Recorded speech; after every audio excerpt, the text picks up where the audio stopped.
Again, sometimes what we want to do is we want to make it so that we can see what's going on with our current path. Now remember that all these grounds can be tied together. This ground and this ground, all four of these grounds are the same point. So sometimes it's just easier to kind of, sometimes we have to redraw it up, so like this ground, we can go ahead and bring a wire over here. We can take load C, we can just kind of flip that one up.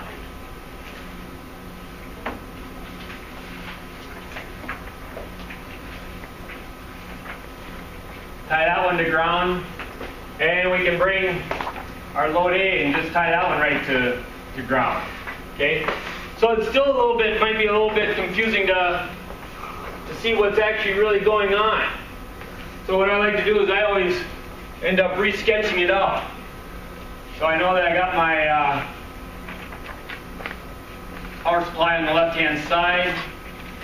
Come down, and I always want to force myself to straight line everything so that my power supply is on the left-hand side, all my components are on the right-hand side, all drawn vertically.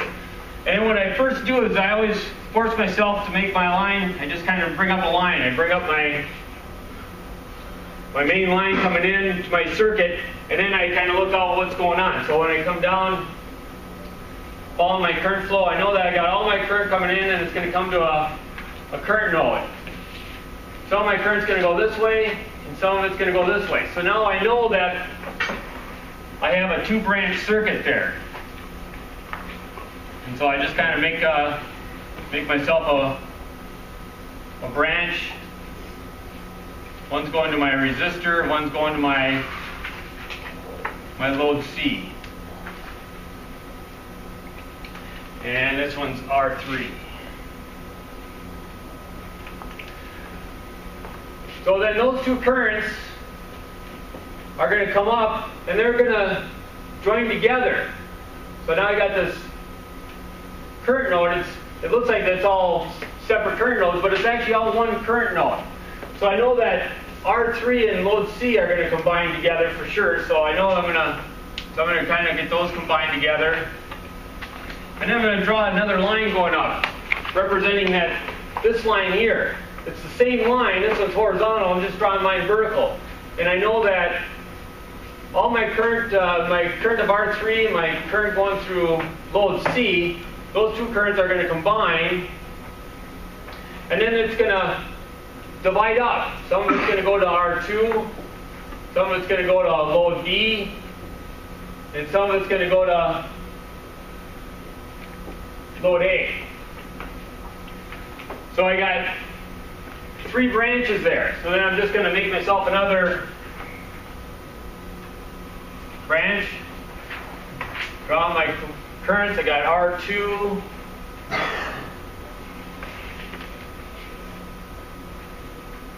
load B, and load A.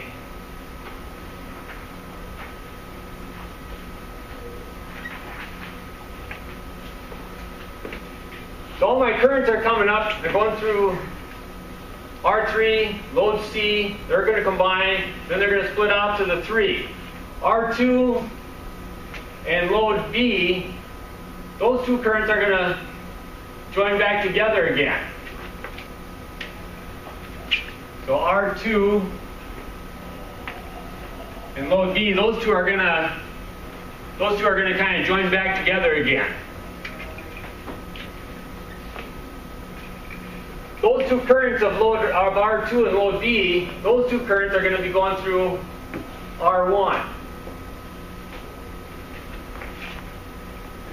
And so I know that the currents of load B and R2 are going through R1, so I'm going to draw R1 up there.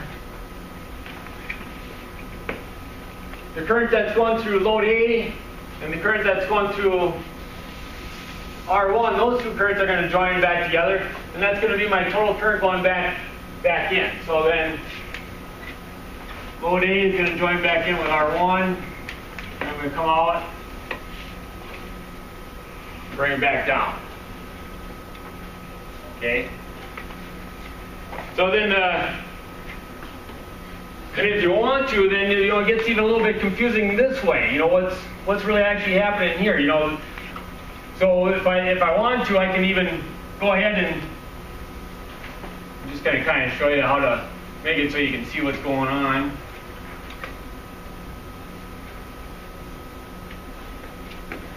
Just by redrawing some of the lines, you can see what's going on with all our currents. So now this circuit is the same as this, but it's a little bit easier to see where this one's at.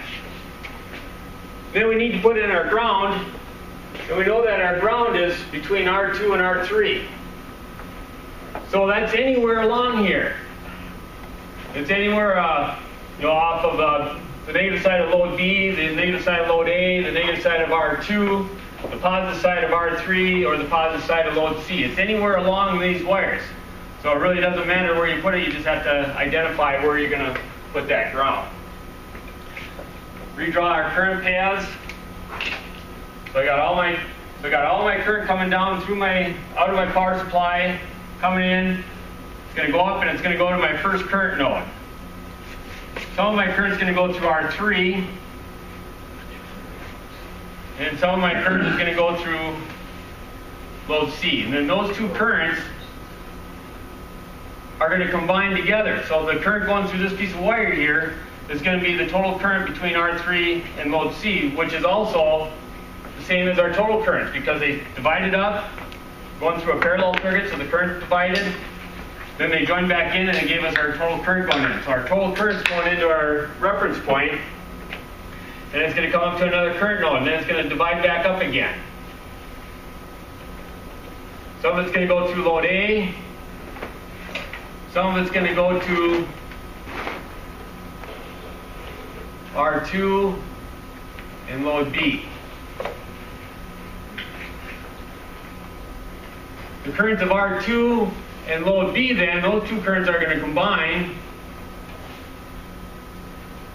and they're going to go through R1. So R1 is going to have the same amount of current of whatever we have through R2 and load B. And then that current is going to come out and combine with load A, and that gives us back to our total current again. Okay? So that's what our circuit's going to look like. Now what we're going to do is then we're going to just kind of fill in everything that we know. So we know that load C is going to require 12 volts, and that's at 12 milliamps.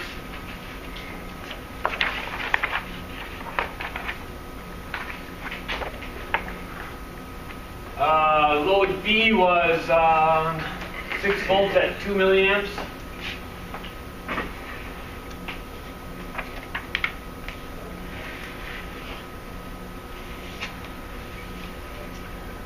Load A was 10 volts.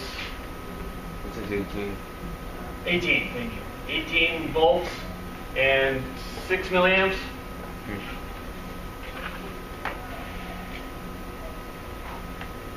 And 6 milliamps. Okay? We know that we have a total source voltage of 30 volts.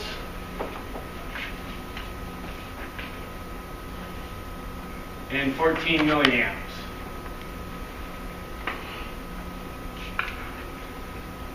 All right, so now we filled in everything that we know.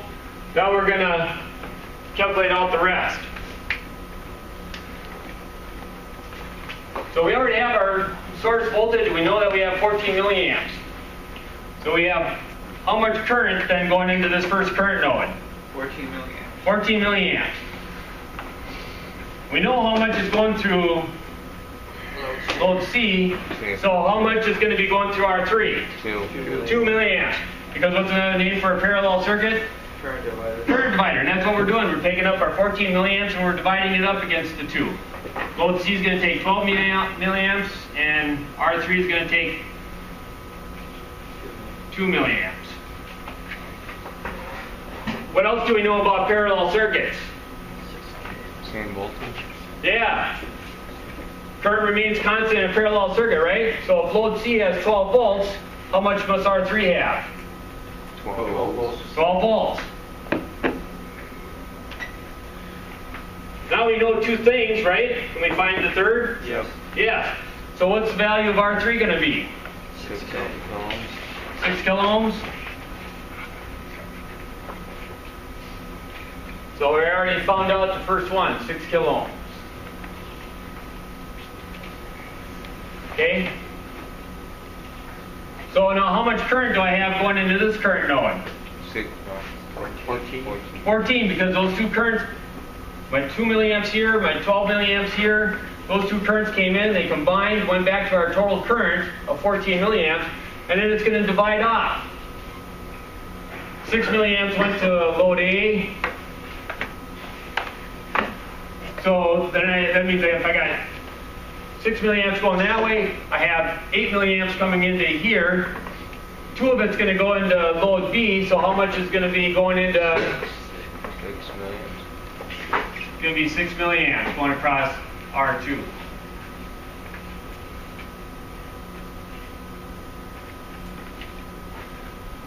What's my voltage across R2? 6 volts. 6 volts. Because if I have 6 volts across load B, which is in parallel with R2, then that means I'm going to have 6 volts going across R2. Now I know 2 things on that one. Now we can find the third. So what do I get for resistor value for R2? 1 kilo ohm. 1 kilo ohm.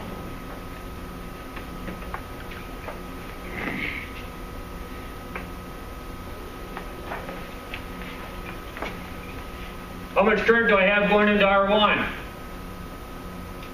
8 milliamps. 8 milliamps, because it's a combination of R2 and load B. Those two currents are going to join back together and they're going to go through R1. So I'm going to have 8 milliamps of current going through there. What's my voltage across R1? 12 volts. Anyone agree with that? 6. Taking my load 18 works 12. Okay. So we know that across load A we have 18 volts, right? Mm-hmm. Now if I did a reduction of this circuit and brought this one, brought these two together, I end up with a series circuit, right? What's another name for a series circuit? Voltage divider. Voltage divider. So we know that the combination of these two are going to take 6 volts, right? So then that means that R1 is going to have to do what? Take up the remainder. Take up the remainder of the voltage. So that, which is going to be our 12 volts. Okay? So if I combine, just like we did yesterday, if I combine R2 and load B into one resistor, make that as just one resistor, so we'll just kind of do that one. Try it. So if I just take R2 and if I just take R2 and load B, got rid of those, made it into one resistor, now I have a series circuit that's in parallel with load A. And so if I'm measuring 18 volts here, I must be measuring 18 volts here. I know that 6 volts is being dropped across by equivalent resistance, and that means that the remainder must have to drop across R1. Okay? So then what do I get for value for R1 then? 1.5K. 1.5 kiloohms. Okay?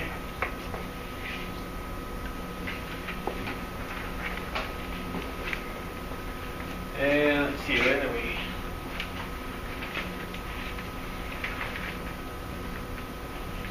So this one's C.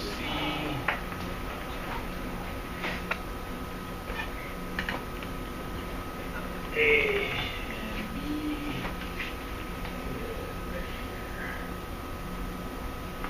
Okay.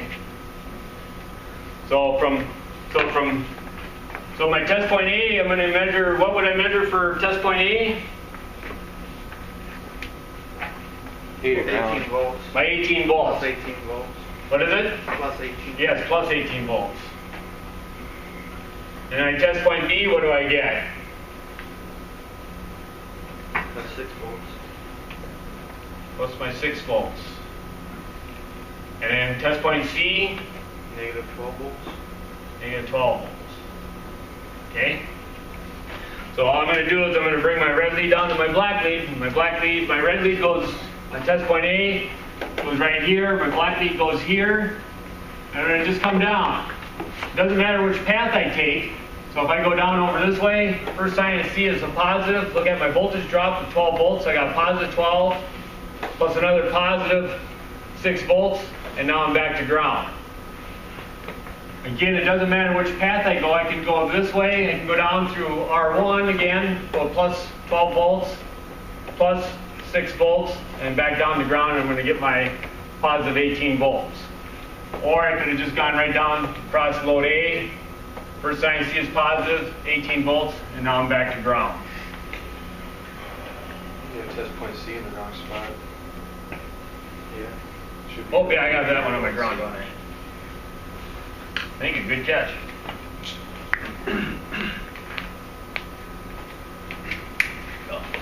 So in test point B, my red lead on B, black lead on ground. The ground lead never moves. Come down, get a positive 6 volts. Or I could make it the tough way and I could go this way, come back down. Doesn't really matter which way I go, just as long as I follow one path. Test point C then, red lead on C, black lead on my ground. I come up, first sign I see is going to be a negative sign. Got my voltage drop to 12 volts, so I'm going to have a negative 12 volts, and now I'm back to my reference point. Okay? So it's a little easier to see your currents if you re-sketch out those circuits. Find out, when we're looking at schematics, this is what we're going to see. You're going to see ones with lots of grounds and stuff. And it gets to be very complicated. But then if we end up redrawing it out, then the circuits are very easy to analyze. So we're always re-sketching out the circuits that we're looking at on our schematic to find out what's going on with our circuits, to analyze our circuits. All right? Any questions on that one? Pretty straightforward. All right, let's take a...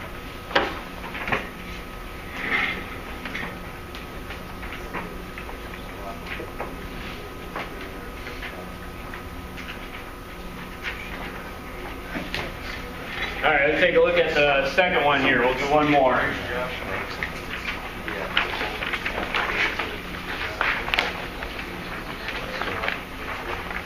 Actually, since this one's kind of this one here is a little easier to straight line, I'll have you guys do this one on your own. Work with the guys next to you and see if you can figure out everything that you're going to need to know.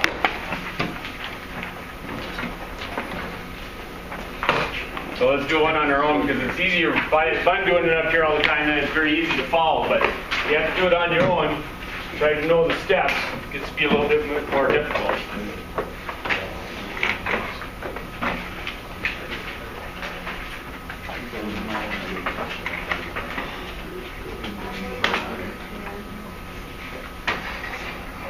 If you need scratch paper, I got plenty of scratch paper up here.